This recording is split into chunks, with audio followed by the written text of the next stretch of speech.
Hello students, welcome to Biomentors classes online. Today we are going to discuss the next topic in our chapter work, energy and power. और basically आज की जो अपनी heading शुरू हो रही है वो शुरू हो रही है examples related to work done by constant force. Work done by constant force, इससे रिलेटेड आपकी हेडिंग यहां पर शुरू हो रही है। ठीक है, अब इसके अंदर में यदि आप चाहें तो सब हेडिंग वगैरह डालना चाहें तो डाल सकते हैं। मैं पहला क्वेश्चन ले रहा हूं यहां पर सीधा। आपके पास में लेट से एक एम मास का ब्लॉक है जिसे मैंने एक फ्रिक्शन वाली या रफ सरफेस पे रख दिया है और यहां पर मैंने क्या किया, एक एक्सटर्नल फोर्स लगा दिया। ठीक है, अब एक्सटर्नल फोर्स कितना लगाया वो दिया नहीं, बस एफ एक्सटर्नल लिख के दे दिया, छोड़ दिया। ओके, अब मैंने बोला गया है सवाल के अंदर में due to the force, due to the applied force, due to the applied force block moves with constant velocity for a distance d, for a distance d। ठीक है, find work done against friction। ठीक है, अब देखो यहां पे ध्यान से सुनना सवाल को। नाउ सवाल समझ में आया? इस सवाल में मैंने वर्क डन बाय फ्रिक्शन नहीं पूछा है, मैंने पूछा वर्क डन अगेंस्ट फ्रिक्शन। इस बात को ध्यान रखना, नोट डाउन, इस पे हाईलाइट कर सकते हो चाहिए तो। वर्क डन अगेंस्ट फ्रिक्शन पूछा है, कैसे करेंगे? तो ये सिंपल सी बात है। पहली बात तो ये वर्क डन अगेंस्ट फ्रिक्शन का तो मुझे पता नहीं, लेकिन यदि मैं वर्क डन बाय फ्रिक्शन पूछता तो आप बोलते थे उसको मैं कुछ इस प्रकार से करता, फ्रिक्शन का फोर्स, डिस्प्लेसमेंट और कॉस थीटा बराबर है। बिल्कुल सही बात है। तो फ्रिक्शन का फोर्स लगाने के लिए आपने mg लगाया नीचे, नॉर्मल रिएक्शन आई ऊपर, सो यहां से फ्रिक्शन की जो मैक्सिमम वैल्यू निकल के आएगी वो निकल के आएगी म्यू mg बराबर है। ओके, इसमें तो अब दिमाग नहीं लगाना, है तो छोटी छोटी चीजें हो गई। अब तो ये बहुत आसान वाला खेल हो गया अपने लिए। तो भैया वर्क डन बाय फ्रिक्शन यदि मुझे लिखना है तो मैं लिखूंगा कितना, फ्रिक्शन की मैक्सिमम वैल्यू म्यू mg, पूरा फोर्स लग गया, डिस्टेंस डी और एंगल देखिए। अब देखो यहां पर cos थीटा की वैल्यू कैसे लोगे, तो फ्रिक्शन लगेगा इस डायरेक्शन में बराबर है, फ्रिक्शन इस डायरेक्शन में लगेगा, डिस्प्लेसमेंट आपका इस डायरेक्शन में हो रहा है, तो भैया यहां पर आएगा -1। सो वर्क डन बाय फ्रिक्शन यदि मुझे लिखना है तो ये आएगा माइनस टाइम्स म्यू mgd। कितना आएगा? माइनस टाइम्स म्यू mgd आपके पास में क्या आने वाला है? Friction, work done by friction. अब सवाल में ध्यान से सुनिए, सवाल में पूछा है वर्क डन अगेंस्ट फ्रिक्शन, तो इसको करेंगे कैसे? तो वर्क डन अगेंस्ट फ्रिक्शन यदि मुझे चाहिए तो how will I manage it? So simple सी बात है, वर्क डन अगेंस्ट फ्रिक्शन पूछा है, मतलब आपको वर्क डन अगेंस्ट जो करना पड़ेगा वो उतना ही करना पड़ेगा, लेकिन साइन चेंज हो जाएगा। तो आप बोलोगे work done against friction, work done against friction will be equals to minus times work done by friction. बात समझ में आ रही है? सो सिंपल सी बात है, वर्क डन अगेंस्ट फ्रिक्शन आपके पास में आंसर कितना आएगा? Minus mu mgd। So answer आएगा म्यू रह गया, mu times mgd। This is the work done against friction. बोलो, बात समझ में आई? अब यहां पर ये बात, इसमें कोई समझने लायक कोई ज्यादा दिक्कत है? अब मान के चलो इसके अंदर में दो चीजें दे देता, मान चलो म्यू एस और म्यू के दिया होता तो क्या कर रहे होते थे? तो बोलो क्या आंसर निकालते थे? तो इस जगह पर म्यू की जगह क्या आता था? तो म्यू के mgd आ जाता था। बात समझ में आ रही है? अब ये क्या नहीं, ये सारी चीजें आपको कंफ्यूज करने के लिए होती हैं और कुछ भी नहीं, बाकी आप कर सकते हो आराम से, डरना नहीं है, बस डरना नहीं है। ठीक है, ओके। अरे बात समझ में आ रही है? Are you sure enough? Clear है? अच्छा, क्या यही आपका work done by external force है? बिल्कुल, यही आपका क्या है? Work done by external force, क्योंकि work done by external force is the work done by external force. क्या ये बात समझ में आ रही है? यदि ये बात समझ में आ गई है तो हम लोग आगे बढ़ जाते हैं अगले क्वेश्चन की तरफ। अब देखो हमारे पास में कैसा होता है ना, कि मान चलो आपके पास में एक एम मास का ब्लॉक है। ठीक है, ध्यान से सुनना, मैंने इसे थीटा प्लेन पर रख दिया है जहां पर कोफिशिएंट ऑफ फ्रिक्शन m है, कोफिशिएंट ऑफ फ्रिक्शन म्यू है और m मास का ब्लॉक है। ठीक है, m मास का ब्लॉक है और कोफिशिएंट ऑफ फ्रिक्शन म्यू है। तो मैंने पूछा find work done, same type का सवाल, find work done against friction, find work done against friction to move the block up, to move the block up the plane, up the plane, मतलब इस plane पर ऊपर ले जाने के लिए मुझे जितना वर्क डन करना पड़ेगा फ्रिक्शन के अगेंस्ट वो आपको बताना है।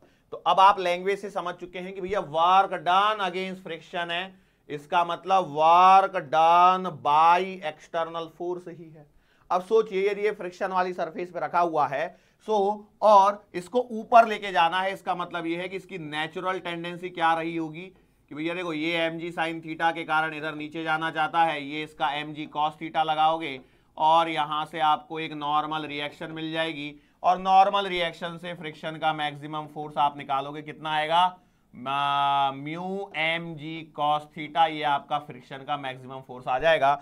अब यहां पर स्टूडेंट गलती करेगा, क्यों गलती करेगा मैं बताता हूं। उसने पहले क्वेश्चन में सीखा है फ्रिक्शन का मैक्सिमम फोर्स निकाल लो और उसके बाद में वर्क डन बाय फ्रिक्शन पहले निकल जाएगा, कितना आएगा फ्रिक्शन का force mu mg cos theta into लेट से। अब देखो यहां पर ऐसा भी हो सकता है कि ये हाइट दे दे या फिर वो लेंथ दे दे, मैं सिंपल करने के लिए इसको अभी एल दे देता हूं, ठीक है, अभी के लिए क्या कर देता हूं एल दे देता हूं।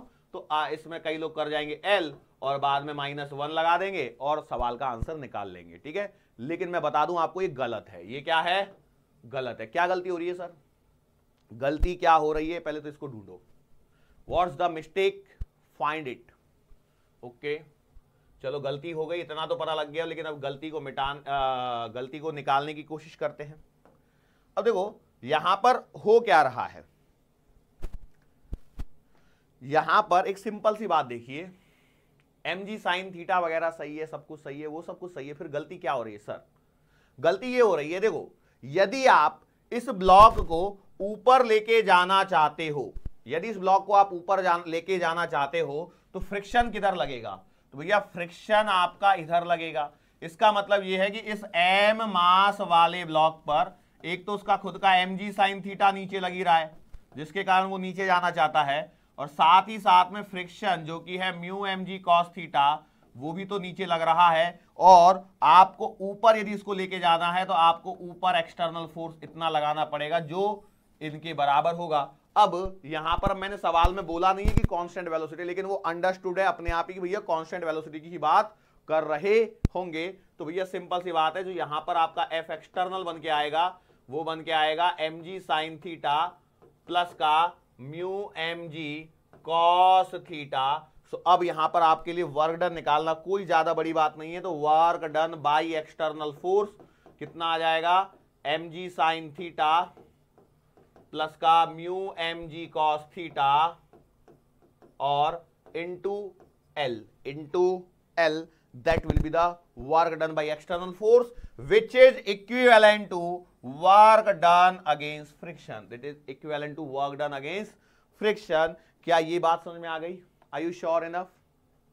बोलो ये कौन सा सवाल करवाया, अप द प्लेन, किसका कौन सा करवाया, अप द प्लेन का करवाया।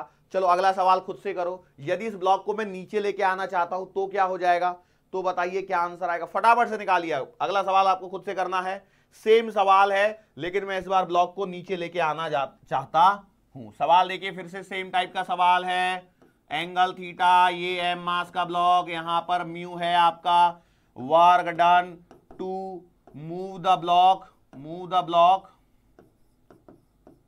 Down the plane, down the incline plane की जगह मैं सीधा शॉर्टकट में लिख रहा हूं प्लेन। बोलो फटाफट से अब कैसे करोगे, अब क्या होगा, अब क्या चेंजेस आएंगे उस पर फोकस करो। देखो सबसे पहली बात तो ये है कि ये आपका mg लगने ही वाला है, ये आपका mg cos थीटा आने ही वाला है, ये आपका mg sin थीटा लगने ही वाला है। क्या ये बात सही है? अब देखो आपको इसको नीचे चलाना है, आपको क्या करना है, इसको नीचे चलाना है, वो बात ठीक है, लेकिन पहले हम लोग फ्रिक्शन की वैल्यू कैलकुलेट कर लेते हैं, जो कि फ्रिक्शन मैक्सिमम आपका वही आएगा म्यू mg cos थीटा। ये सारी चीजें बहुत बार सेम मैं रिपीट कर रहा हूं, तो इसको मैं अभी बार बार नहीं बोल रहा हूं। अब यहां पर देखिए क्या होगा, यदि इस ब्लॉक को मैं वापस से ड्रॉ करता हूं तो ये m मास का ब्लॉक है, ओके। अब देखो mg साइन थीटा की टेंडेंसी तो चेंज होगी नहीं, ये तो भैया ऐसे ही लगेगा, यस और नो। अब आपको इसको नीचे लेके जाना है, मतलब नीचे लेके जाओगे तो फ्रिक्शन भाई इधर लगेगा, वो लगेगा म्यू mg cos थीटा। क्या ये बात समझ में आई? ओके, अब यहां पर एक और पॉइंट बच गया। तो एक्सटर्नल फोर्स आपको किधर लगाना पड़ेगा? नीचे लेके जाने के लिए। तो नीचे लेके जाने के लिए एक्सटर्नल फोर्स इधर लगेगा। तो भैया ये वाली बात आपको समझ में आनी चाहिए। क्या ये बात क्लियर हो रही है? Are you sure enough? बस इतना ही करना है, बस इतना ही करना है, बराबर है। तो बोलो एक्सटर्नल फोर्स कितना आएगा? तो ये देखो, यदि हम लोग इसमें कांस्टेंट वेलोसिटी का फंडा लगाएंगे तो कांस्टेंट वेलोसिटी के हिसाब से ये इक्विलिब्रियम में हो गया। इक्विलिब्रियम का मतलब क्या है? नेट फोर्स जीरो होना चाहिए। नेट फोर्स जीरो होना चाहिए तो तभी ये कांस्टेंट वेलोसिटी से चलेगा। तो आपके पास में बन जाएगा एफ एक्सटर्नल प्लस का mg साइन थीटा बराबर म्यू mg कॉस थीटा। ये यहां पर आपका बन जाएगा। तो भैया एक्सटर्नल फोर्स जो आएगा वो आएगा mu mg cos theta minus का mg साइन थीटा। अब यहां पर बच्चा जो गलती करेगा वो यही गलती करेगा कि mg साइन थीटा माइनस का म्यू mg कॉस थीटा लिख देगा और पूरी कहानी गलत करके आ जाएगा। तो बताओ फटाफट से, work done by external force. तो फोर्स एक्सटर्नल आपको मालूम है mu mg cos theta minus mg sine theta into L. L क्या है? तो भैया वो लेंथ ऑफ द प्लेन है। हो सकता है वो लेंथ ना दे, बाकी कुछ हाइट दे दे या कुछ भी दे सकता है, इसमें आप कुछ भी कर नहीं सकते हैं। क्या ये बात समझ में आई? श्योर है? बोलो सवालों में कोई दिक्कत हुई? आसान से सवाल है, मतलब बिल्कुल सही है बात। चलो एक और सवाल करवाता हूं मैं। अब देखो, अभी हम लोग क्या करते हैं, ये सवाल तो नॉर्मल करवा दिए मैंने। जैसे हम लोग क्या करते हैं, देखो सवाल को थोड़ा सा टेढ़ा बनाते हैं, ठीक है। हमारे पास में क्या है? एक ट्रक है, ठीक है। क्या है? एक ट्रक है और ये ट्रक के पहिए वहिए हो गए। ये ट्रक जो है वो 5 मीटर प्रति सेकंड की कांस्टेंट वेलोसिटी से चल रहा है। कांस्टेंट वेलोसिटी से चल रहा है। इस पर क्या है कि एक ऐसे एज रखा हुआ है, ऐसे क्या रखा है? एक वेज रखा है जो फिक्स है। जो क्या है? फिक्स वेज है 37 डिग्री का। इस पर मैंने क्या कर दिया? एक 2 किलोग्राम का ब्लॉक लगा दिया। इस पर मैंने क्या कर दिया?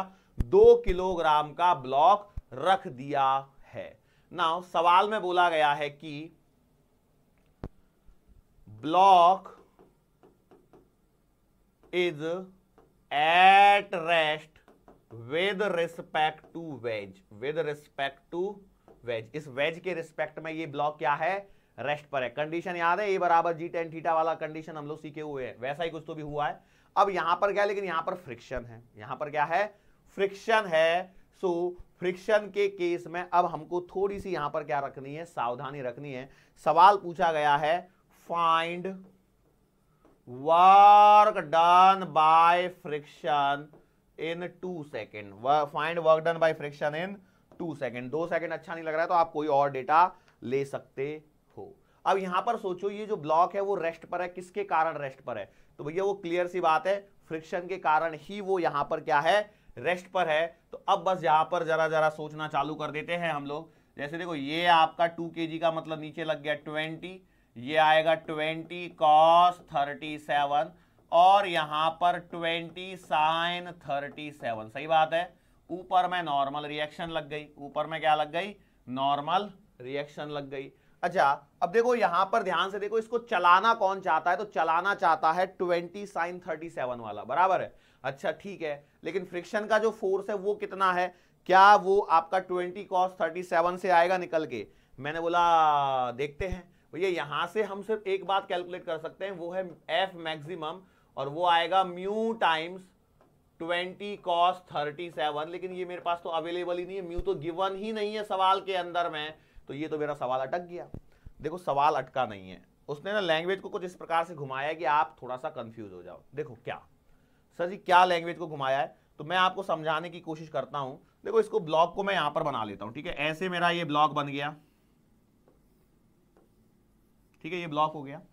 अब यहां पर देखो, इसके अंदर में क्या है कि ये वाला जो फोर्स है, जो कि 20, कुछ ज्यादा ही टेढ़ा बना दिया क्या? ओके, देखो ये आपके पास में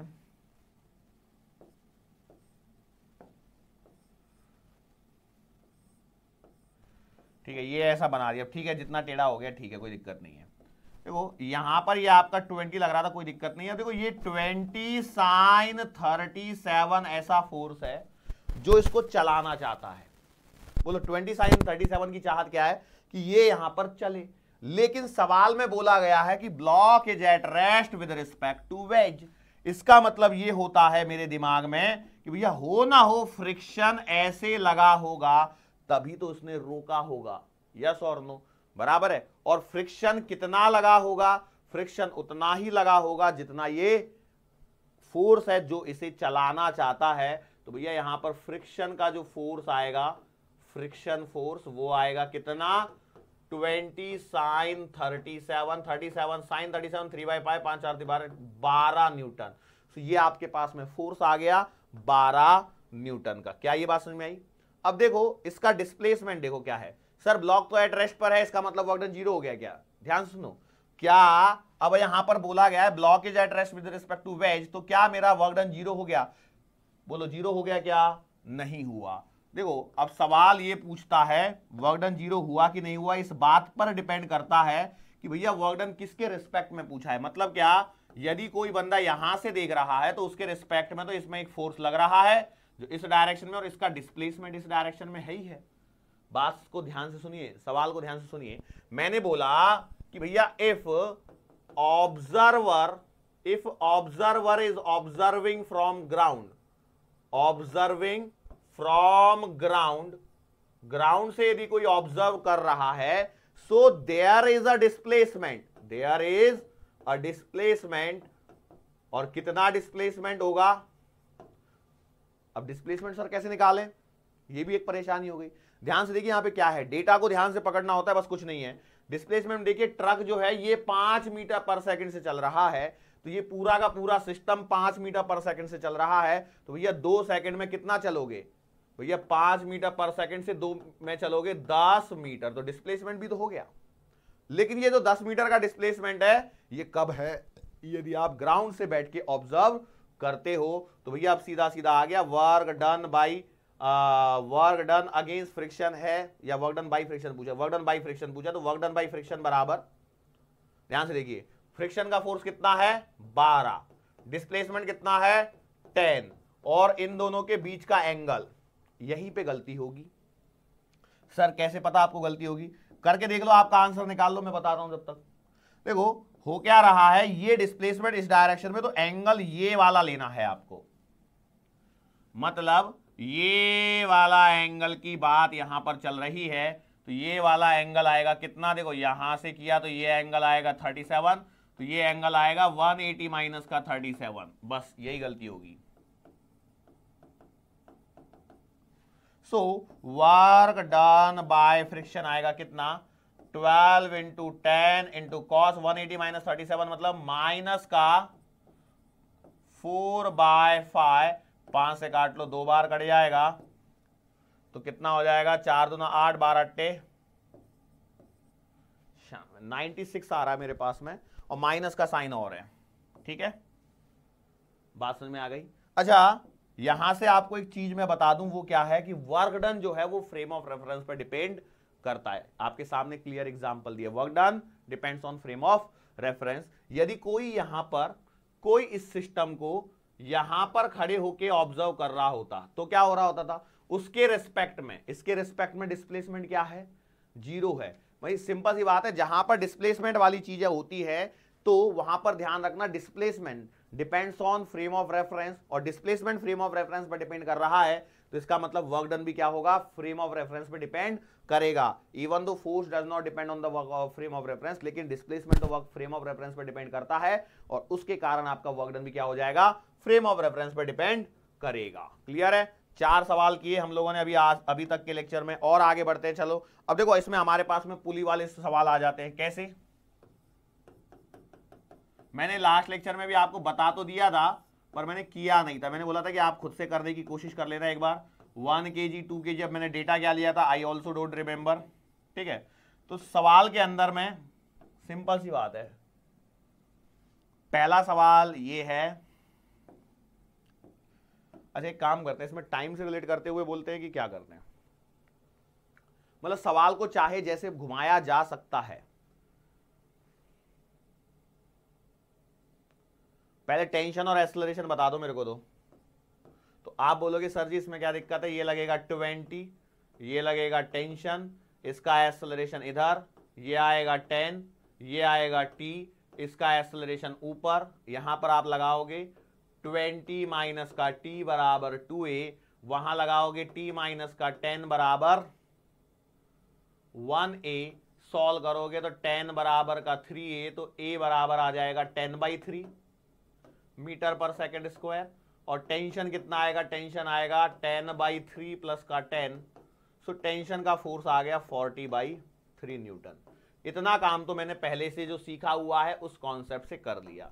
अब सवाल में बोला गया है कि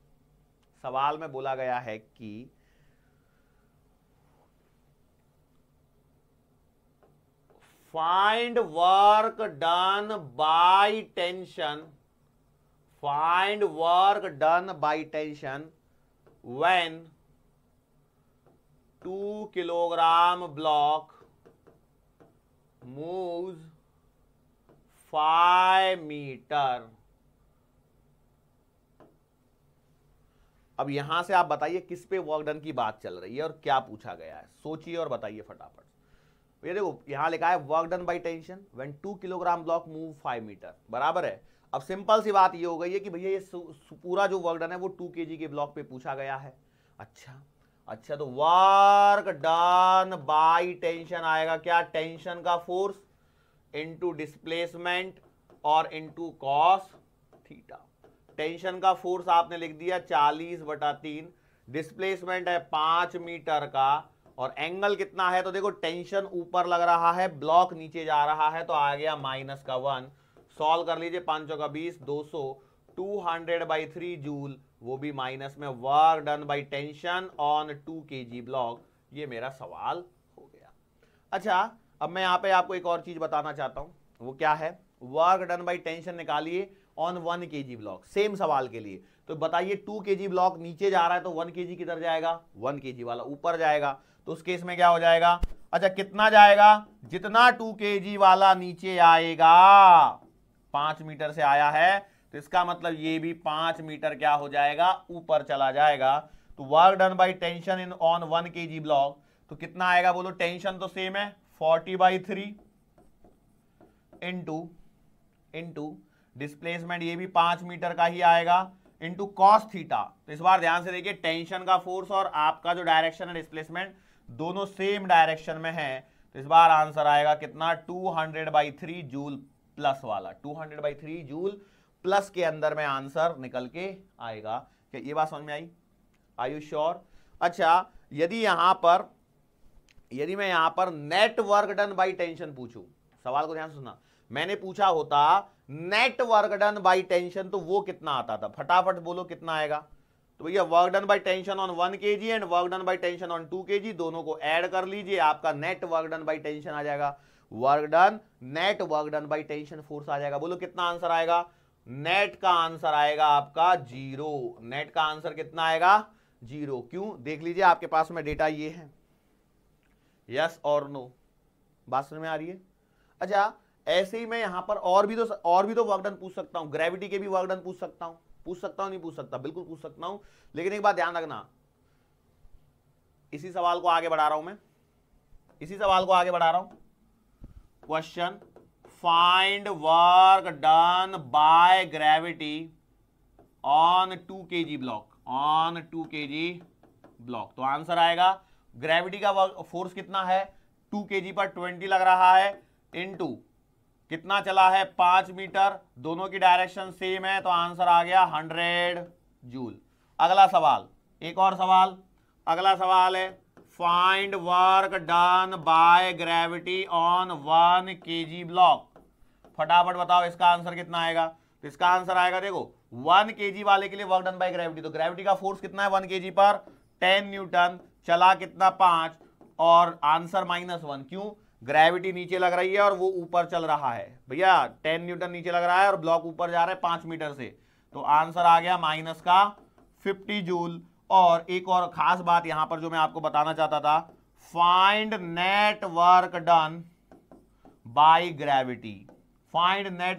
ग्रेविटी, बोलो कितना आएगा, दोनों को क्या कर लीजिए, ऐड कर लीजिए, तो आंसर आएगा 100 - 50 बराबर 50 जूल। सो यहां पर एक खास बात मैं आपको बताना चाहता था, वो ये है कि पुली ब्लॉक सिस्टम में अब देखो क्या हो सकता है, एग्जामिनर आपको डराने के लिए बहुत सारे ऐसे ब्लॉक लगा के दे देगा और आप घबराते घूमोगे, तो ऐसा नहीं करना है। नेट पुली ब्लॉक सिस्टम के अंदर में net work done by gravity tension कितना आ जाता है, 0। क्यों? क्योंकि एक ऊपर चला रहा होता है, एक नीचे चला रहा होता है, तो आंसर 0 आ जा रहा है। ये सिंपल सी बात, ये यहां पर ध्यान रखने, net work done by tension will be 0 for a simple pulley block system, for a simple pulley block system. क्या ये बात समझ में आई? ये आपके work done by constant force के काफी एग्जांपल मैंने यहां पे आपको करवा दिए हैं, और आगे यदि हम लोग चाहे तो हम लोग और भी सवाल बना सकते हैं। मतलब वही है कि जो अब तक पढ़ा हुआ है उन्हीं सारे सवालों में वर्क डन की बात यहां पर करी जाएगी। क्या ये बात समझ में आ रही है? श्योर है? So give the next heading, work done by variable force. चलो आगे वाली हेडिंग पे बात कर लेते हैं अभी, work done by variable force. Work done by variable force कैसे करना है? देखो सिंपल सी बात है, मैं आपको एक एग्जांपल दे देता हूं तो आपको पता लग जाएगा। लेट्स से हमारे पास में एक ब्लॉक है, हमारे पास में क्या है, एक ब्लॉक है जिसका मास कुछ तो भी m है, एट t बराबर 0 पर ये है रेस्ट पर है, और साथ ही साथ में ये है यहां पर ओरिजिन पर है, 0,0 पर है। मैंने यहां पर एक फोर्स लगा दिया F बराबर 2x प्लस का 1, ये आपका एक फोर्स लगा दिया। ये क्या लगा दिया? एक फोर्स मैंने यहां पर लगा दिया है। सवाल ये है यहां पर, find work done when block moves 5 metre. Block यदि आपका 5 मीटर चला है तो आपको बताना है कितना वर्क डन होगा। भैया सिंपल सी बात है, dw will be written as integration f vector dot dx vector, बराबर है, मतलब सही बात है। अब यहां पर देखिए फोर्स की डायरेक्शन और डिस्प्लेसमेंट की डायरेक्शन सेम है, तो मुझे टेंशन लेने की जरूरत है नहीं, इस वेक्टर को हटा दीजिए। सो dw क्यों लिख रहा हूं मैं, w लिखना था, w बराबर, सो w बराबर आएगा इंटीग्रेशन f कितना है 2x प्लस 1 और dx कहां से कहां तक, 5 मीटर तक चला दिया, इंटीग्रेशन करना है। अब बोलो कितने लोग ऐसे जिनको इंटीग्रेशन नहीं आता, x² 2 प्लस का x, लिमिट लगा दीजिए 0 से लेकर के 5 तक, 2 से तो 2 कट जाएगा, तो यह आएगा x² प्लस का x, 0 से लेकर के 5 तक, 5 का स्क्वायर करोगे 25 प्लस का 5, मतलब आंसर आ जाएगा 30 जूल। बोलो ऐसे सवाल यदि मैं पूछता हूं आपसे तो कर पाओगे कि नहीं कर पाओगे? क्या परेशानी होगी ऐसे सवालों को करने में? मुझे नहीं लगता है पर्सनल लेवल पे भी कोई परेशानी होनी चाहिए। ये है work done by variable force का एग्जांपल। अब क्या है इसके अंदर में? भैया इसके अंदर में कुछ नहीं है, बस मैं क्या करता चलूंगा कि मैं यहां पर ये इक्वेशन जो आ रही है इसको बदलता चला जाऊंगा, और इसको बदलते बदलते मैं अलग अलग इंटीग्रेशन, मतलब बेसिकली इंटीग्रेशन की प्रैक्टिस है, नथिंग एल्स।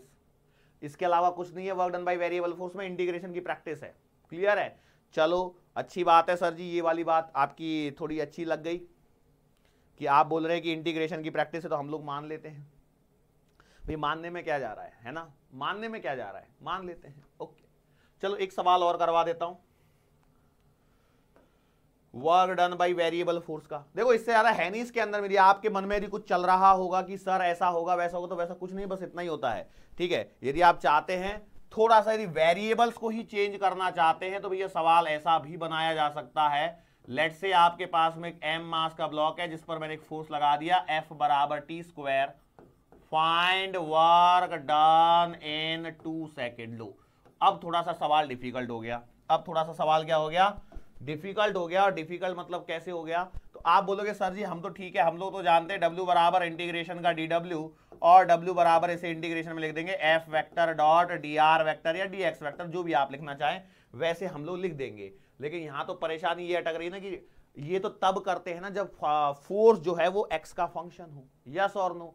मतलब ये वाली बात से भी मैं आपकी एग्री कर रहा हूं। अच्छा हम लोग जो ये सवाल दे रहे हैं उसमें फोर्स और डिस्प्लेसमेंट सेम है, तो उसको मुझे टेंशन लेने की जरूरत नहीं कि भैया कॉस थीटा को ढूंढते बैठो, नहीं तो पता लगा सवाल में सर कॉस थीटा तो आप लिखते ही नहीं है, कॉस थीटा तो लिखते नहीं। अरे भैया क्या जरूरत है, जब सेम डायरेक्शन में तो कॉस थीटा की वैल्यू 1 आनी है। ये बात तो मैं बार बार बता चुका हूं, 1000 बार बता चुका हूं, तो उसकी जरूरत पड़ नहीं रही है। अब इस सवाल को किया कैसे जाए, ये मेरे सामने सबसे बड़ी चुनौती बन रही है। तो मैं बोला देखो W बराबर इंटीग्रेशन DW है, उसको मैं मानते हुए एक काम कर देता हूं कि भैया मैं यहां पर शुरू करता हूं कुछ इस प्रकार से, क्या कि DW यदि मैं छोटा सा फोर्स निकालूं तो उसे तो लिखा जाएगा F डॉट dx। अच्छा F डॉट dx लिखता हूं तो इसे लिखा जाएगा T स्क्वायर डॉट dx। क्या लिखा जाएगा? T square dot dx। मेरे को इसको लिखना रहेगा, यस और नो? मैं बोला सही बात है। अब मैं यहां पर थोड़ा सा चेंजेस करता हूं, वो क्या करता हूं जरा ध्यान से देखिए, dx बाई dt और इंटू dt ऐसे कर दूं तो कोई परेशानी है? बोलो T square dx by dt into dt कर लेता हूं, कोई परेशानी है क्या? सर इसमें तो कोई परेशानी नहीं, लेकिन इसका फायदा क्या होगा? इसका फायदा थोड़ी देर में मैं आपको समझा रहा हूं, जस्ट थोड़ा सा इंतजार कीजिए। सवाल डिफिकल्ट है, इसके लिए आपको थोड़ी सी परेशानी हो सकती है। तो देखो dx बाई dt को हम लोग काइनेमेटिक्स से क्या बोलते हैं? v। क्या बोलते हैं? v। तो ये हो जाएगा आपके पास में dw बराबर T square into V into D T. क्या ये बात समझ में आ गई? अब मेरे पास में क्लियर सी मैं आपको एक आइडिया बता देता हूं, वो ये है कि यदि मैं इस v को थोड़ी देर के लिए साइड में रख दूं तो आपके पास में चीज ऐसा हो गया कि T square dot D T, मतलब ये जो सवाल था dw की वैल्यू यदि मैं यहां पर रख देता हूं तो integration with respect to time करना है, और integration with respect to time मैं बहुत ही इजीली कर सकता हूं। क्या ये बात समझ में आई? सर वो तो समझ में आया, लेकिन इस v का क्या करें? ये तो सवाल में कहीं दिया ही नहीं था, और इसको हटाना पड़ेगा यहां से, और इसको हटाऊं कैसे वो मेरे समझ में नहीं आ रहा है। मैं बोला अरे यार ये भी बात सही बोल रहे हो आप लोग, समझ में तो नहीं आ रहा है। पर मैं क्या बोल रहा हूं, आप एक बात तो जानती होगे ना, क्या F बराबर होता है me, so it implies A बराबर आएगा F by m, so it implies A बराबर आएगा T square by m। Sir ये बात तो जानते हैं।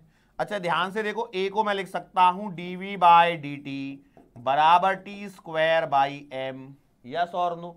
अरे सर ये तो आ गया, तो डी को dv बराबर T square by M into D T. अब यहां से आगे बोलो अब क्या करूं? इंटीग्रेशन कर दीजिए, काम खत्म हो जाएगा। अब देखो जब सवाल के अंदर में कुछ दिया नहीं है तो आपको इंटीग्रेशन नॉर्मल सिंपल रखना है। dv का इंटीग्रेशन करोगे तो इसका मतलब यह है कि ये आपका आएगा कितना?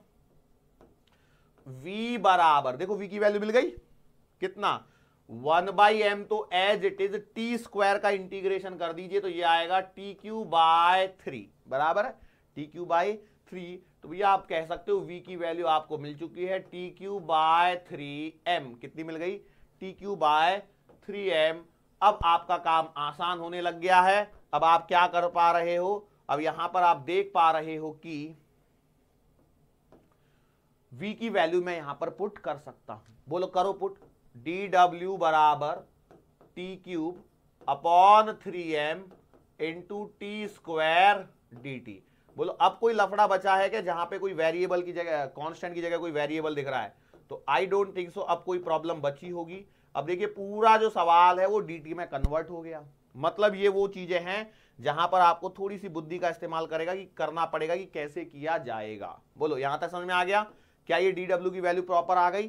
प्रॉपर आ गई तो उठा के रख दो। w बराबर आएगा integration 1/3m t to the power 5 dt।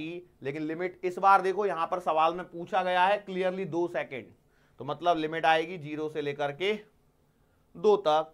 तो अब यहां पर आप कर सकते हैं इस सवाल को आगे कैसे? 1/3m को कांस्टेंट बाहर निकाल लीजिए, तो यह w बराबर आएगा 1/3m और t टू द पावर 5 का इंटीग्रेशन आएगा t टू द पावर 6/6, 0 से लेकर के 2 तक। 6 को बाहर ले आइए तो 1/18m into T to the power 6 मतलब 2 की पावर 6। बोलो कितना आएगा? 2 की पावर 6, 32 गुना 64, 64/18m जूल। 2 से काटोगे तो नीचे आ जाएगा 9, ऊपर आएगा 32 और नीचे m, 32/9m जूल। अब यहां पर यदि मैं मास लिख देता हूं 1 kg तो आंसर आ जाएगा 32/9 जूल, और यदि कुछ और लिख देता हूं तो उसी हिसाब से आपका आंसर बदलता चला जाएगा। ठीक है? क्या ये बात समझ में आई? सर ये तो बहुत आसान था। आसान था कब? जब मैंने ये करवा दिया। करवाने से पहले यहां पर तीतर उड़ गए होंगे कि 2 सेकंड पूछा है, फंक्शन टी का है, हमको तो ये सिखाया है, ये तो नाइंसाफी है। ऐसे हुआ ना? यकीन सही से बोलो, ईमानदारी से बोलो, बिल्कुल झूठ नहीं बोलना है। सर ठीक है, मैं गलती एक्सेप्ट कर लेते हैं, आप भी क्या याद रखोगे। अब सर मैं क्या याद रखूंगा, मैं तो कुछ भी याद नहीं रखूंगा, बट सवालों का पैटर्न समझ में आया। This is the maximum variety. अब इसमें क्या है, अब ये टी स्क्वायर की जगह T Q 2t square t/2 और कोई भी फंक्शन बनवा लो, करने का तरीका आपको समझा दिया है, यही सेम पैटर्न बनेगा।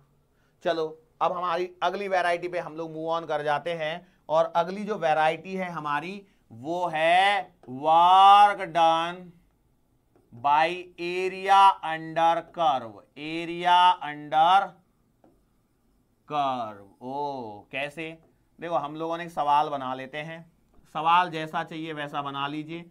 ये x है, ये f है, क्या है, फोर्स और डिस्प्लेसमेंट के लिए मैंने दिया गया है। मैंने बोला लेट्स से आपका एक फोर्स है, कुछ ऐसे गया, ऐसे गया, ऐसे गया और ऐसे गया, इसको भी हटाएं यहां से, इसको मैं और आगे बढ़ा देता हूं, यहां पे जाके खत्म हो गया। ठीक है, अब हमने क्या किया जरा ध्यान से देखते हैं। मैंने लिया इसे 2, इसे लिया 4, इसे लिया 10, इसे लिया 12, 20, 25, यहां पर लिया गया है 10, यहां पर लिया गया है 20 और यहां पर लिया गया है 10। ठीक है, सवाल वही है, find the work done by the force. करना क्या है पहले तो ये बताओ। करना कुछ नहीं है, आपको निकालना है area. Area under the curve निकाल लोगे तो वर्क डन बाय फोर्सेस आ जाएगा। तो आपको करना क्या है, 1 2 3, अब देखो 3 ऐसे करना ज्यादा आसान है कि कैसे करना ज्यादा आसान है, 3 4 5, देखो ये ज्यादा आसान रहेगा। अब यहां से पूरे को 6 मान लो, कोई दिक्कत नहीं है। ठीक है, पूरे को 6 मान लीजिए, करो। तो ये सबसे पहले एरिया निकालो 1 वाले का। 1 वाले का आएगा half into base into height 10। दूसरे वाले का निकालो सीधा ये इंटू ये, बोलो कितना आएगा, 2 इंटू 10, मतलब आंसर आएगा 20। चलो अगले वाले का एरिया निकालो। देखो एकदम आसान चीजें हैं ये, इसमें कोई परेशानी नहीं होनी चाहिए। बोलो तीसरे वाले में क्या करा जाएगा, तीसरे वाले में आएगा कितना है, ये बराबर है, ये कितना है, ये आएगा 6 इंटू 10, गलती से 2 2 दे दो, मत चलते चले ना, ये कितना हो गया 60। चलो आगे आ जाओ चौथे नंबर वाले पर। चौथे नंबर वाला ये कितना आएगा, हाफ इंटू बेस कितना है, 6 का है इस बार बेस, तो 3 10 30 जूल। पांचवे पे आ जाओ, हाफ इंटू बेस कितने का है, 2 का है और हाइट है 20, तो आंसर आएगा 20। छठा देखो, छठे वाले में जरा ध्यान से दो, ये पूरा ये है ट्राइंगल। ट्राइंगल का एरिया हाफ, बेस देखो कितना है, बेस है आपका 13 का, और हाइट देखो, हाइट है ये वाली कितनी है, -10। इसके नीचे चली गई तो माइनस आएगा, तो ये आएगा माइनस का 65 जूल। बात समझ में आ गई। बस यहीं पे आपको ध्यान रखना है, बाकी सवाल के अंदर में कुछ नहीं होता है। अब एक बात बताओ, यदि आपको एरिया निकालना नहीं आता है तो उसमें मैं आपकी क्या मदद करूंगा, I will be helpless, I will be helpless. बोलो कर दो अब इनको सबको जोड़ के, 60 और 20 80 10 90, 90 और 50, 90 और 50 कितना हो जाएगा, 140। 140 में से सब्ट्रैक्ट करो 65 को, तो 140 में से 40 गए, तो ये आंसर आएगा, वर्क डन का आंसर आएगा कितना, 75 जूल। मेरा काम था, मेरा परम कर्तव्य है आपको कॉन्सेप्ट बताना। Work done area under curve क्या होता है, वर्क डन ये मेथड है, फोर्स है, ये डिस्प्लेसमेंट है, बस ध्यान रखना भैया कहां से कैसे है। ऊपर का एरिया पॉजिटिव तो वर्क डन पॉजिटिव, नीचे का नेगेटिव, तो देखो क्योंकि आप जानते हो work done can be positive, negative और जीरो, इसके लिए आपको इस चीज को संभालते हुए करना है। क्या ये बात समझ में आई? बोलो। ये एक सिंपल सा टॉपिक था आज के लिए, जो हम लोगों ने अलग अलग तरह के वर्क डन वगैरह कर लिए। बेसिकली यहां से आगे जो हमारा हेडिंग चलता है वो है रिगार्डिंग कंजर्वेटिव और नॉन कंजर्वेटिव फोर्सेस से रिलेटेड एक पॉइंट होता है, तो मैं चाहता हूं कि work done by conservative non conservative यहीं पे खत्म कर देते हैं। थोड़ा सा स्पीड अप करते हुए कर सकते हैं। बेसिकली देखो क्या है, मैं आपको एक सवाल पूछ रहा हूं, ठीक है, आपको 4 सवाल करवा रहा हूं मैं यहां पे।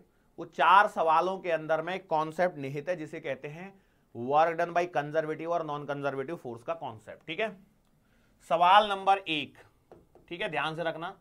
एक पॉइंट है ए 0,0 से मैं एक पार्टिकल को पॉइंट बी पर लेके जा रहा हूं 1,2 तक by a force F vector बराबर 3i कैप प्लस का 4j कैप, और सवाल यही है find work done. Find work done यही आपका सवाल है। बोलो कैसे करोगे इस सवाल को? सवाल को ध्यान से देखिए और फटाफट से बताइए कैसे करेंगे। सर हम लोग जानते हैं कि वर्क डन बराबर होगा इंटीग्रेशन dw। मैं बोला ठीक है, w बराबर कितना आएगा इंटीग्रेशन।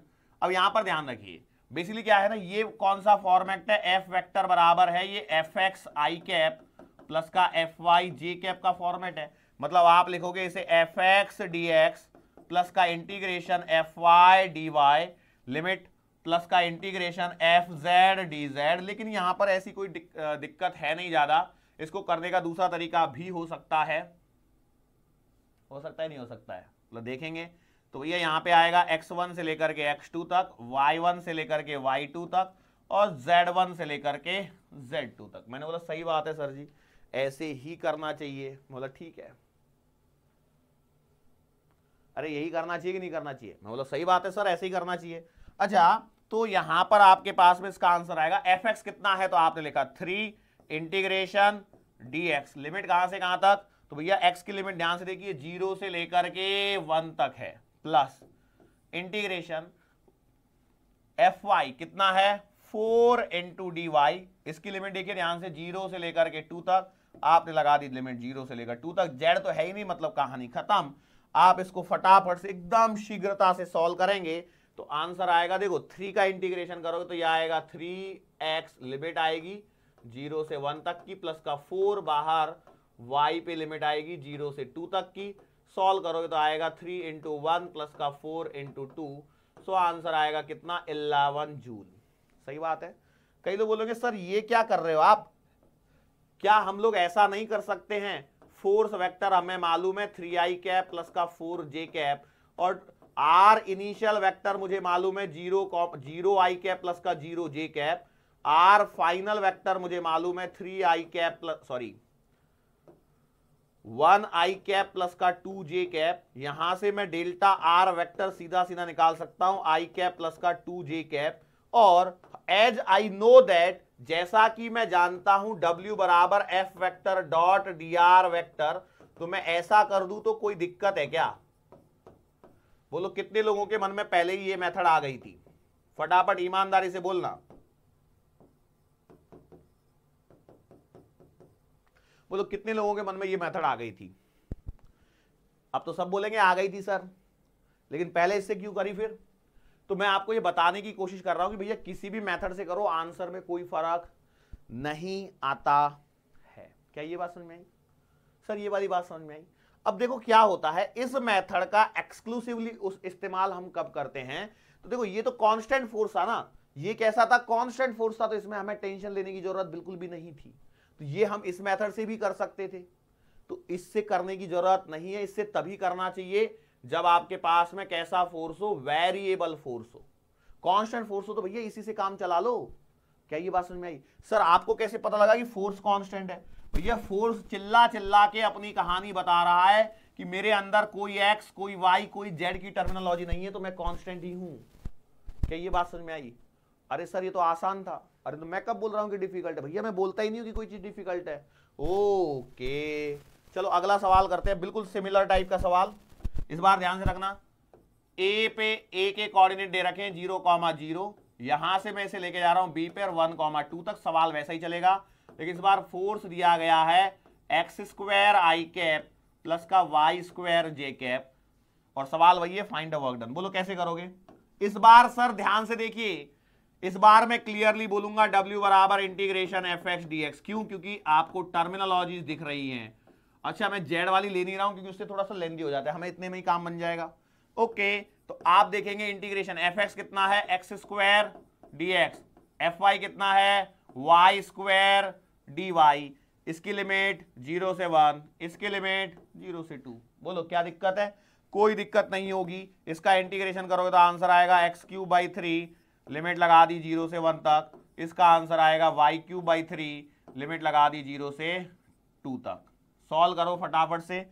सो W बराबर आएगा कितना 1/3 प्लस का 2 2 जा 4 2 जा 8, 8/3 मतलब 9/3 मतलब 3 जूल। अरे बात समझ में आई? सर इसको ऐसे कर लिया, क्या इसको ऐसे नहीं कर सकते थे? कैसे? कि भैया हमारे पास में एफ वेक्टर तो मालूम है x square I cap plus का वाई स्क्वायर जे कैप, और डिस्प्लेसमेंट वेक्टर मैंने पिछले सवाल में भी निकाला था आई कैप प्लस का 2j कैप। तो W बराबर में F vector dot dr vector यदि कर देता, मतलब x square I cap plus का Y square J cap co dot product कर देता आई कैप प्लस 2j कैप के साथ में, तो परेशानी क्या हो रही थी बताओ? तो ये एक्स स्क्वायर प्लस का 2y स्क्वायर आंसर आ तो रहा है ना W वर्क डन का। और देखो अब यहां पर कई लोग बोलेंगे सर वर्क डन का आंसर आ गया एक्स और वाई के टर्म में, अब हमें क्या 0 0 से 1,2 तक जा रहे हैं, तो भैया एक्स की वैल्यू 1 है, वाई की वैल्यू 2 है, तो पुट कर दीजिए। तो 1 का स्क्वायर प्लस का 2 इंटू 2 का स्क्वायर, 2 2 4 8, और एक आंसर आ गया 9 जूल। आंसर का डिफरेंस देखो कितना आ गया। ये क्यों हुआ, इसका रीजन क्या है? तो इसका रीजन है कि भाई साहब जब आपका यहां पर क्या है ना, फोर्स इज वेरिएबल, यहां पर क्या है, फोर्स जो है वेरिएबल है, जबकि आपने जो कर दिया कांस्टेंट मानते हुए कर दिया है। फोर्स वेरिएबल होने के कारण क्या है कि जैसे जैसे एक्स चेंज हो रहा है और वाई चेंज हो रहा है, वैसे वैसे आपका फोर्स भी अपने आप को क्या कर ले रहा है, परिवर्तित कर ले रहा है। और जब ऐसा होगा तो डेफिनेटली आपको इसी मेथड का फॉलो करना है। क्या ये बात समझ में आई? ओके, एक और सवाल हो गया। चलो मैं आपको एक और सवाल देता हूं, अच्छा सा क्वेश्चन है। वही सवाल 0,0 से आपको लेके जाना है 1,2 तक, ठीक है। अब अच्छा मैं इतनी देर से 0 0, 1,2 ले रहा हूं क्योंकि ये क्या है ना, डेटा काफी सिंपल कर दिया है मैंने। अब मान के चलो मेरे पास में कुछ ऐसी सिचुएशन है कि I have a force F vector बराबर 3x square Y square I cap plus का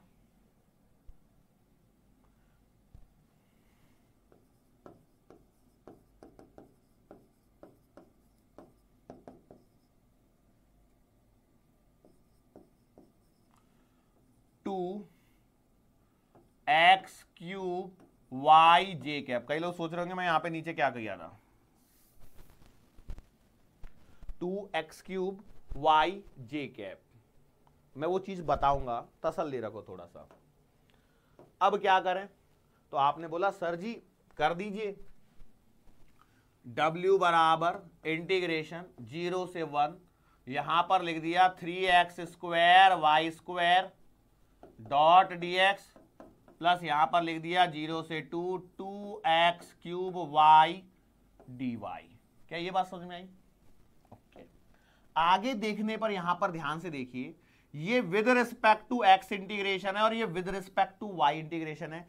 लिमिट भी देखिए, आपने यहां पर x की लिमिट लगाई है, यहां पर y की लिमिट लगाई है, लेकिन जब आप ऐसा कर रहे हैं तो यहां पर y आ रहा है और यहां पर x की टर्मिनोलॉजी आ रही है, जो कहीं ना कहीं अपने आप में क्या है, एक गड़बड़ी पैदा कर रही है। मतलब ये ऐसे कैसे हम लोग इंटीग्रेशन करेंगे, ये तो अटक गया सवाल।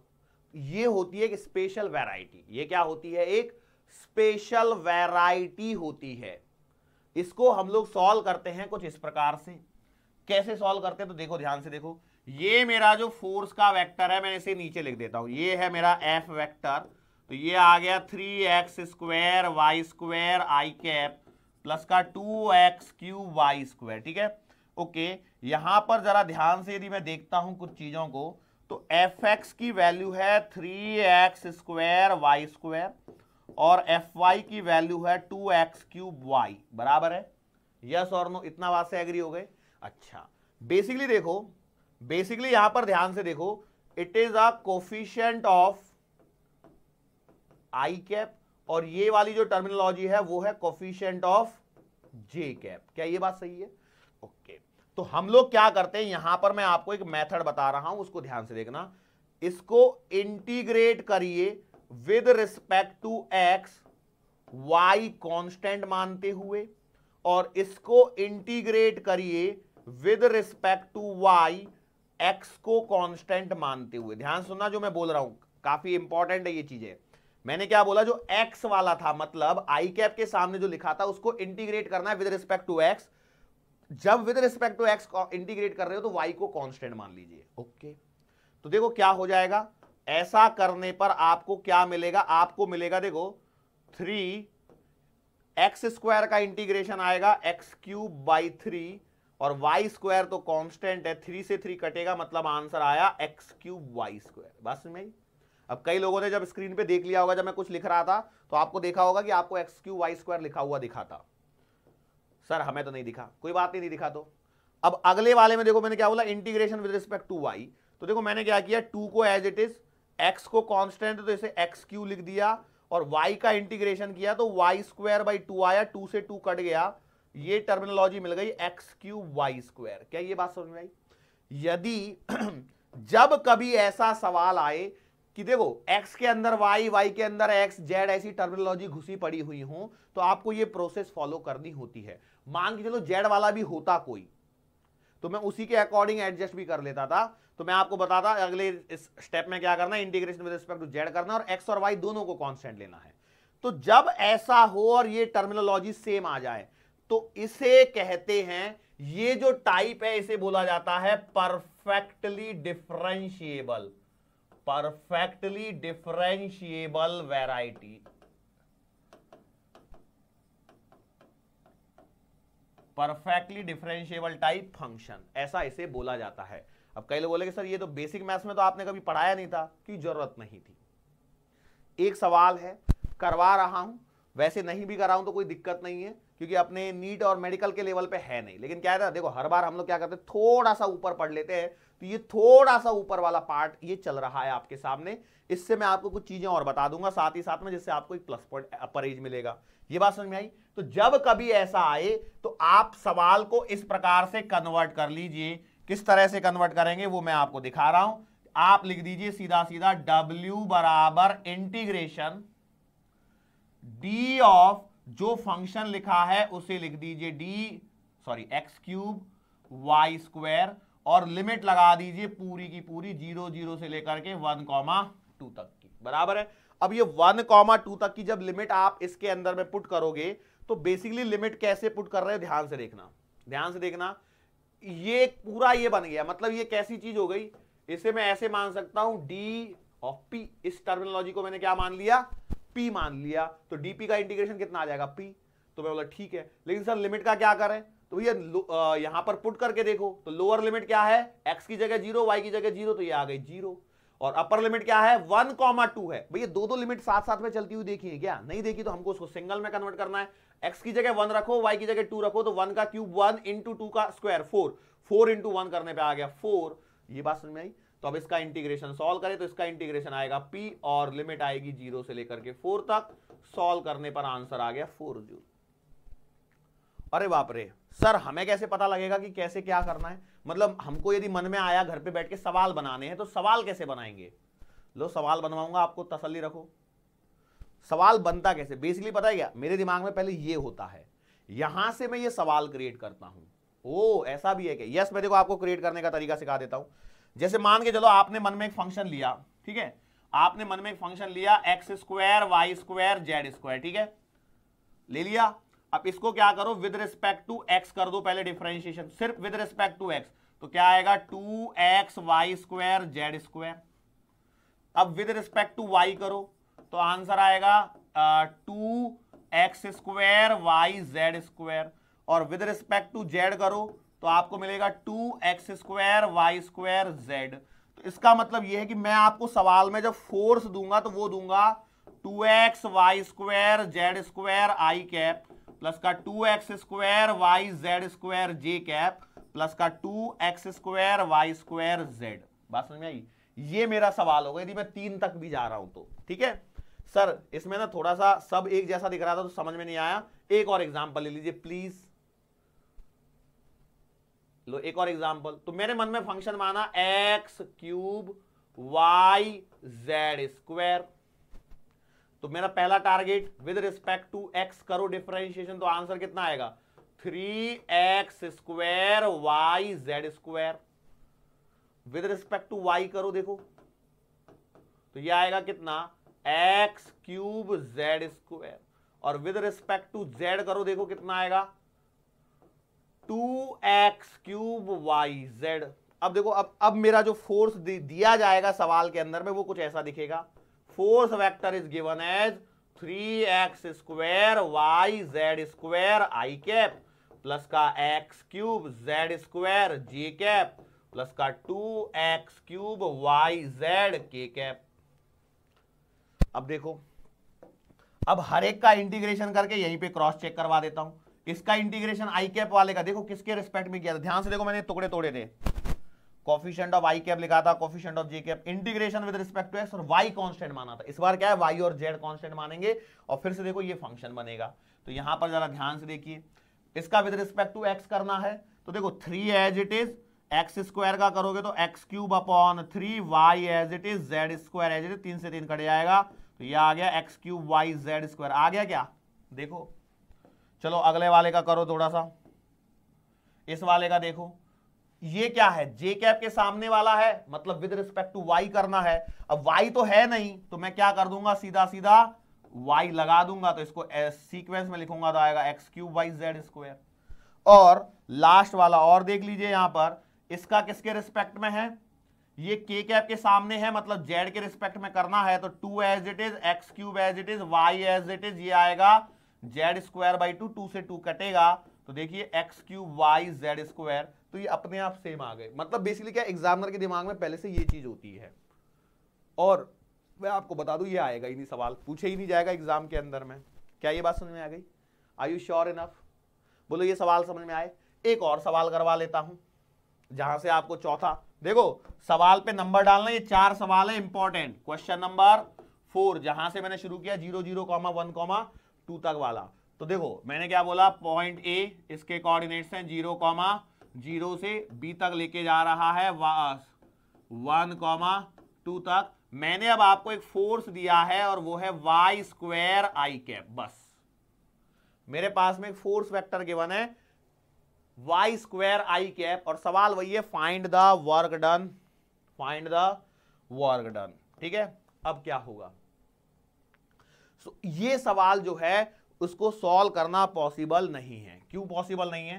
तो देखो ये जो चीज है ना, ये है आपके पास में एफ एक्स बराबर है वाई स्क्वायर बराबर है। जब आप वर्क डन लिखते हो तो वर्क डन के अंदर में आता है integration F x d x, मतलब आपके पास में वाई स्क्वायर डी एक्स आएगा बराबर। लिमिट तो ठीक है, लिमिट की बात तो बाद में कर लेंगे, लेकिन यहां पर फोकस कीजिए ये क्या आ रहा है, वाई स्क्वायर डी एक्स आ रहा है। इसका मतलब है it is only possible to integrate, it is only possible to integrate, इसको इंटीग्रेट करना तभी पॉसिबल है, it is only possible to integrate when y as a function of x is given।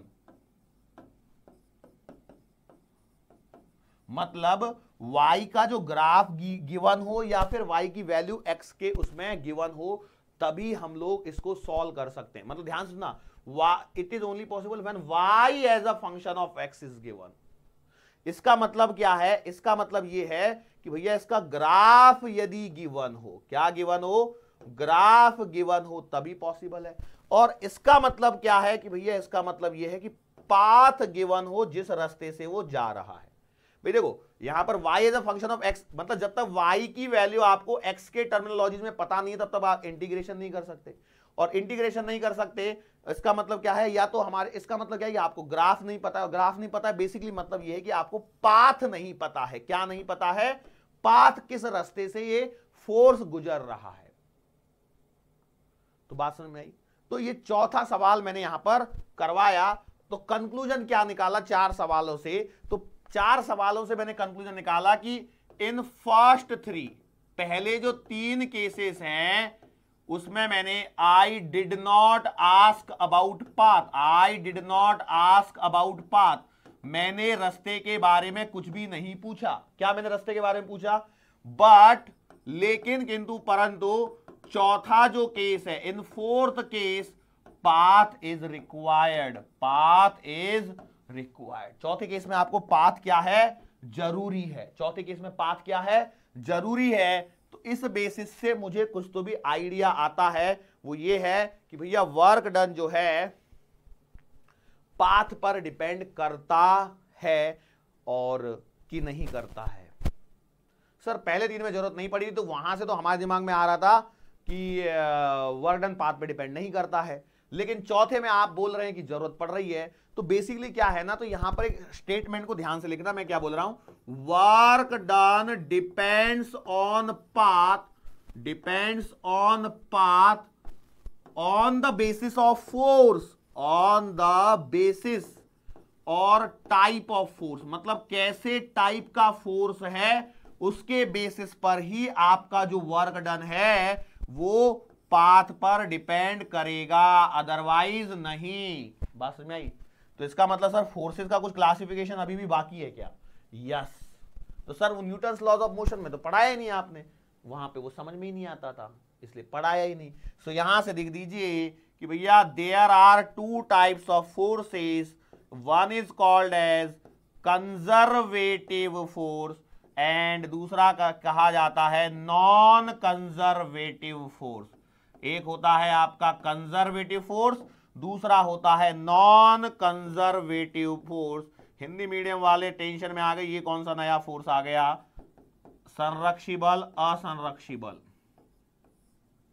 बात समझ में आ गई? अच्छा, ये जो क्लासिफिकेशन किया गया है वो किस बेसिस पर किया गया है भाई? ये क्लासिफिकेशन किया गया है आपका purely on the basis of work done, मतलब वर्क डन में जो पाथ डिपेंडेंसी है या नहीं है, इसी बात पर आपका क्या किया गया है? क्लासिफिकेशन किया गया है। तो पहला वाला है कंजर्वेटिव, जिसे हिंदी मीडियम संरक्षी बल बोला जाता है, नॉन कंजर्वेटिव असंरक्षी बल बोला जाता है। ओके, अब यहां पर कौन सा कंजर्वेटिव है और कौन सा नॉन कंजर्वेटिव है, वो लड़ाई चालू हो गई। तो भैया मैं इधर कंजर्वेटिव लिख देता हूं, इधर नॉन कंजर्वेटिव लिख देता हूं, और यहां पर हम लोग को थोड़ा थोड़ा सा लिख लेंगे। ठीक है, चलो। तो पहला पॉइंट, कंजर्वेटिव फोर्सेस वो फोर्सेस होते हैं जिनका वर्क डन पाथ पर डिपेंड नहीं करता है। सो भैया conservative forces are those forces, conservative forces are those forces whose work done does not depend on path, does not depend on path। कई लोग बोल रहे हैं सर क्या कंजूसी लगा रखी है, अगली स्लाइड ले लेते थे सही हो जाता था काम, कोई बात नहीं। और यहां पर बोलेंगे non conservative forces are those forces, ये वो फोर्सेस हैं जिनका work done depends on path, जिनका वर्क डन जो है डिपेंड्स ऑन पाथ पर डिपेंड करता है, मतलब है। क्या ये बात समझ में आ गई? श्योर है? मैंने बोला ठीक है। अब देखो यहां से क्या होता है। सो एक सिंपल सी बात हो गई, इस पे पाथ पे डिपेंड नहीं कर रहा है। यदि does not depend on path, इसका मतलब आपको initial position and final position is only required, initial position and final position सिर्फ इज रिक्वायर्ड, इसके अलावा और कुछ भी जरूरत नहीं है। यहां पर क्या हो जाएगा, यहां पर आपको इनिशियल पोजीशन भी चाहिए, इनिशियल पोजीशन भी चाहिए, फाइनल पोजीशन भी चाहिए एंड पाथ भी चाहिए जिस रास्ते से आप जा रहे हो। इनिशियल पोजीशन भी चाहिए, फाइनल पोजीशन सिर्फ चाहिए। इसमें देखो, इसमें सिर्फ इनिशियल और फाइनल पोजीशन चाहिए, इसमें क्या इनिशियल पोजीशन फाइनल पोजीशन, और उसके साथ साथ में रास्ता, जो रास्ता आपने सेलेक्ट किया है वो भी यहां पर चाहिए, उसके बिना काम नहीं बनेगा। ओ अच्छा, उसके अलावा क्या होता है? तो देखो अब मैं रास्ते और उससे चीजें बताता हूं। जैसे मान चलो एक पार्टिकल है यहां पर, सर एक पॉइंट ए है, ये एक पॉइंट बी है। मैंने क्या किया, यहां से यहां तक एक पार्टिकल को ऐसे लेके आया, एक को ऐसे सीधा भेज दिया और एक को ऐसे भेज दिया। ठीक है, अब यदि इसे मैंने नाम दिया 1, इसे मैंने नाम दिया 2 और इसे मैंने नाम दिया 3। So work done by 1 will be equals to work done by 2 will be equals to work done by 3। कब? If force is conservative, if force is conservative. क्या ये बात समझ में आई? यदि कंजर्वेटिव फोर्स है तो भैया ये तीनों का वर्क डन क्या आएगा? सेम आएगा। इस पे सवाल बना लेते हैं एग्जामिनर। लेकिन यही यदि मेरे पास में ये पॉइंट से यहां पर पहुंचा, यहां पर पहुंचा और यहां पर पहुंचा, वही पॉइंट ए और बी है आपके, वही पाथ के रास्ते 1, 2 और 3 है। So work done by 1 will not be equals to work done by 2 will not be equals to work done by 3। कब? If force is non conservative, if force is non conservative in nature. क्या ये बात समझ में आई? Okay तो अब एक काम करते हैं, मैं सबसे पहले आपको इसके एग्जाम्पल बता देता हूं जिससे आपको एक आइडिया क्लियर हो जाए। इसके जो एग्जाम्पल हैं वो है ग्रेविटेशनल फोर्स, इसके जो एग्जाम्पल हैं वो है gravitational force, electrostatic force, electrostatic force, magnetic force. ये सारे क्या हैं? इसके एग्जाम्पल है किसके? कंजर्वेटिव के। और इसके यदि मैं एग्जाम्पल की बात करता हूं तो ये आएगा friction force. Friction force path पे डिपेंड करता है भैया, कितना घसीटना पड़ रहा है आपको। विस्कस फोर्स, ये आपको लिक्विड में पढ़ने को मिलेगा, या एयर ड्रैग वगैरह जो फोर्सेस होते हैं वो सब पाथ पे डिपेंडेंट है। एयर ड्रैग को नहीं भी डालो तो कोई दिक्कत नहीं है, लेकिन फ्रिक्शनल फोर्सेस और viscous forces these are the main non conservative forces. क्या ये बात आपको समझ में आ गई? श्योर है? These are the famous example. इसके अलावा और क्या होता है? इसके अलावा और भी कुछ पॉइंट रह गए। देखो ये लेफ्ट साइड में कंजर्वेटिव है, राइट साइड में नॉन कंजर्वेटिव, इतना तो ध्यान है ना। ओके यहां पर एक बात और ध्यान रखना, इसके आगे हम लोग एनर्जी पढ़ने वाले हैं। सो भैया potential energy is defined only for conservative forces. Conservative forces जो आपकी पोटेंशियल एनर्जी होती है वो सिर्फ और सिर्फ कंजर्वेटिव फोर्सेस के लिए डिफाइन की गई है। Potential energy is not defined for non conservative forces. Non conservative forces के लिए पोटेंशियल एनर्जी डिफाइन नहीं करी गई है। क्या ये बात समझ में आ रही है? Are you sure enough? Are you sure enough? These are the sum, क्या बोल सकते हैं इनको, कंपैरिजन या जो भी बोलना है। सो यहां से एक बात आपके समझ में आ जानी चाहिए कि भैया कंजर्वेटिव फोर्स का जो टाइप है वो कैसा है। कंजर्वेटिव फोर्स के 3 टाइप होते हैं। पहला होता है कांस्टेंट फोर्स, दूसरा होता है F x d x i cap plus का F y d y j cap plus का F z d Z K cap type का, और तीसरा कौन सा होता है? Perfectly differentiable. ये जो 3 टाइप के फोर्सेस होते हैं ये आपके होते हैं कंजर्वेटिव फोर्सेस, जो आपको याद रखना है। क्या ये बात समझ में आ गई? तो इसके अंदर में जो परफेक्टली डिफरेंशिएबल वाला था वही थोड़ा सा डिफिकल्ट था, बाकी कोई डिफिकल्ट इतना था नहीं। अच्छा मैंने यहाँ पे बहुत एक एग्जाम अच्छी इंपॉर्टेंट बात मैंने आपके सामने यहाँ पर लिखी है, और मैं जानता हूं आप में से बहुत सारे लोगों को याद नहीं रहेगी। वो ये है कि work done by gravitational force is a conservative force. इसका मतलब है इसका वर्क डन पाथ पे डिपेंड नहीं करता है। ओके यहां पर एक क्लासिफिकेशन और मेरे को लिखना चाहिए था, वो मेरे दिमाग से रह गया। वो ये है कि यदि मान के चलो आपके पास में क्लोज पाथ है, ठीक है, ध्यान से सुनना, ये क्लासिफिकेशन मैं यहां से मार देता हूं, ठीक है। एक पॉइंट और मेरे दिमाग में आया, वो ये है, सुनो क्या, जैसे आप यहां से चालू करें और ऐसे घूम के वापस यहीं पे आ गए, ठीक है, और ये है आपका कंजर्वेटिव फोर्स, ये है आपका कंजर्वेटिव फोर्स। तो इस केस में work done for a closed loop क्या हो जाता है? Work done for close loop क्या हो जाता है? 0 हो जाता है। But for non conservative force work done in complete loop या कंप्लीट साइकिल जो है, कंप्लीट लूप या फिर कंप्लीट साइकिल जो है इज नॉन जीरो। क्या होता है?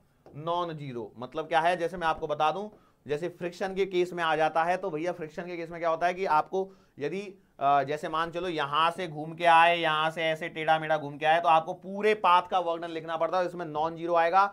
लेकिन इस वाले में क्या हो जाएगा, यदि मैं बात करता हूं ग्रेविटी से रिलेटेड कोई चीज है, तो उसके केस में क्या हो जाएगा, जीरो आ जाएगा। उसके केस में क्या आ जाएगा, जीरो आ जाएगा। क्या ये बात समझ में आ रही है? एक इंपॉर्टेंट एग्जांपल है यहां पर नॉन कंजर्वेटिव के लिए। नॉन कंजर्वेटिव में क्या होता है, कंप्लीट साइकिल में जो वर्क डन होता है वो नॉन जीरो होता है। अब इससे रिलेटेड जैसे मैं आपको बता दूं ग्रेविटी के केस में, जैसे ग्रेविटी के केस में क्या होता है, जैसे मान चलो यहां से लेकर के आपको यहां तक लेके जाना है। अब एक तो है कि आपने यहां से सीधा यहां लेके गए, एक आप ऐसे ऐसे ऐसे ऐसे करके लेके गए, या फिर आप ऐसे घुमाते हुए लेके गए, लेकिन सेम हाइट तक लेके गए हो और आपसे वर्क डन बाई ग्रेविटी पूछा है, तो आगे चल के समझ में आएगा कि भैया देखो इनिशियल और फाइनल पोजीशन के कोऑर्डिनेट सेम है, मतलब सेम हाइट तक लेके जा रहे हो, तो आपका क्या हो जाएगा, वर्क डन सेम आएगा। सर आप ऐसे कैसे कह रहे हो, जैसे मान लेता हूं थोड़ी देर के लिए जीरो है और ये 10 मीटर की हाइट है, तो इसका मतलब इसके कोऑर्डिनेट 0,10 होंगे। बोलो सही बात है सर, इसको यदि मैंने 0,0 मान लिया है और ये 1 मीटर की यदि मैंने सीडी मानी होती, 1 मीटर की यदि सीडी मानी होती, तो सर जी इसके कोऑर्डिनेट 1 2 3, इसके कोऑर्डिनेट 3,10 आने चाहिए थे। और इसको यदि मैंने 0,0 माना और मान लो ये 5 मीटर तक कहीं यहां पर खिसक के आए, तो 5,10 होना चाहिए था। तो आप देखिए यहां पर सिर्फ y कोऑर्डिनेट सेम है, x कोऑर्डिनेट तो सेम है ही नहीं, तो फिर आप कैसे कह सकते हो कि वर्क डन सब केसेस में सेम होगा? क्या रीजन है? तो देखो सुनो, यदि आप वर्क डन बाय ग्रेविटी की बोल रहे हो तो ग्रेविटी का फोर्स तो ऐसी लग रहा है, यस और नो, मतलब सही बात है। अब पहले केस में आपका सीधा सीधा डिस्प्लेसमेंट है, क्या ये बात सही है? बोला सही बात है। दूसरे केस में क्या हो रहा है कि भैया दूसरे केस में ग्रेविटी का फोर्स तो ऐसे ही है, लेकिन यहां पर जो आपके पास में डिस्प्लेसमेंट है, दो डिस्प्लेसमेंट है, एक है d1 और एक है d2, यस और नो, मतलब सही बात है। सर इससे क्या बताना चाहते हो? भैया देखो यहां पर 90 डिग्री का एंगल बन रहा है, तो इस वाले केस में जो वर्क डन आएगा वो क्या आएगा, जीरो आएगा। तो हॉरिजॉन्टल सरकाने में कोई वर्क डन हुआ ही नहीं है विद रिस्पेक्ट टू ग्रेविटी, यदि मैं ग्रेविटी के फोर्स की बात करूं, क्यों cos 90 जीरो। तो भैया d1 जो आप सर के हॉरिजॉन्टल डायरेक्शन में, उसका वर्क डन क्या आ गया, जीरो आ गया। लेकिन जो ऊपर सर के उसका लिखना पड़ेगा, क्योंकि यहां पर एंगल 180 डिग्री का है, तो 180 में तो जीरो नहीं होगा ना। सो ये कहानी एक्स्ट्रा एक एग्जांपल मैंने आपको समझा दी, नहीं भी सिखाता तो भी कोई ज्यादा फर्क नहीं पड़ता, लेकिन मैं एक बात जानता हूं कि मोस्ट ऑफ द स्टूडेंट्स को ये बात क्लिक नहीं कर पाती थी। क्लियर है? सो इस तरह से आपका पूरा वर्क डन जो है यहां पर समाप्त हो चुका है। अब मैं आपको एक काम करता हूं, काफी लंबा लेक्चर हो गया है, मुझे ऐसा फील हो रहा है, तो 5 मिनट के लिए मैं एक बार रिवाइज कर देता हूं। Work done by constant force, तो इसमें सबसे पहला एग्जांपल हमने लिया फ्रिक्शन वाला।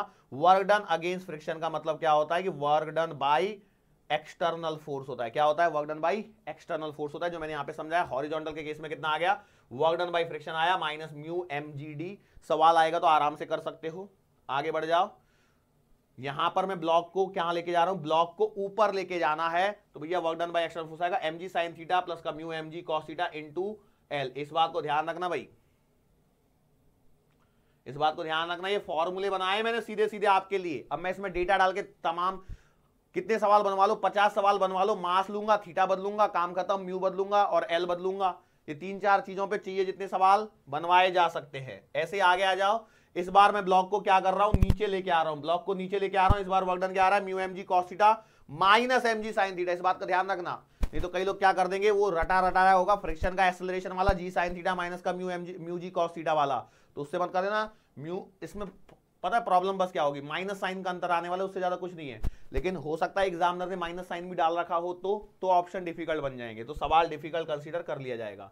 फिर क्या है, ये मैंने यहां से आपको क्या समझाया कि भैया यहां से मैंने समझाया कि वर्क डन जो है वो फ्रेम ऑफ रेफरेंस पर डिपेंड करता है, क्योंकि डिस्प्लेसमेंट फ्रेम ऑफ रेफरेंस पर डिपेंड करता है, तो वर्क डन भी आपका फ्रेम ऑफ रेफरेंस पर डिपेंड करता है। ग्राउंड से देखने पे कुछ वर्क डन आया और ऊपर से यहाँ पे ट्रक पे खड़े होकर देखे तो वर्क डन जीरो हुआ। सवाल ही सवाल है, आज के लेक्चर में कॉन्सेप्ट ज्यादा है नहीं। यहाँ पर टेंशन वाला अकेला आया, सिंपल। एटवुड मशीन के लिए net work done by tension zero होता है। टेंशन ऊपर काम कर रहा है, ग्रेविटी नीचे काम कर रही है, तो मैं ऐसे सवाल बनाए जा सकते हैं। और ये कांस्टेंट फोर्स का ये एक एग्जांपल है, टेंशन चेंज थोड़ी हो रही है, कांस्टेंट है। Work done by variable force में क्या है, तो इंटीग्रेशन इफेक्ट, ये सवाल तमाम तरह के बनाए जा सकते हैं। इसके बाद में थोड़ी सी अपर साइड की वैरायटी कि भैया फोर्स हमेशा एक्स का ही फंक्शन हो, कोई जरूरी नहीं है टाइम का फंक्शन दे दिया तो भी मैं कर सकता हूं।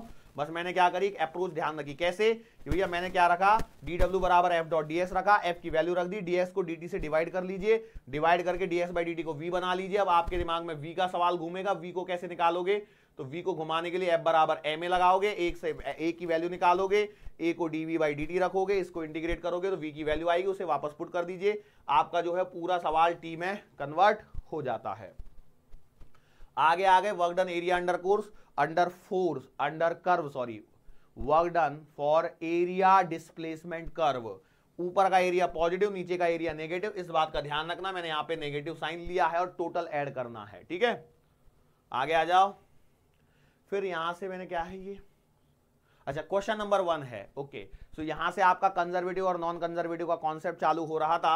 अब हो सकता है मैं इसको एक अलग लेक्चर में करता, कोई दिक्कत नहीं है, कर सकता था, लेकिन अब मैंने बोला कि चलो समय है तो समय को बढ़ाया तो पता लगा ये थोड़ा ज्यादा ही लंबा खिंच गया।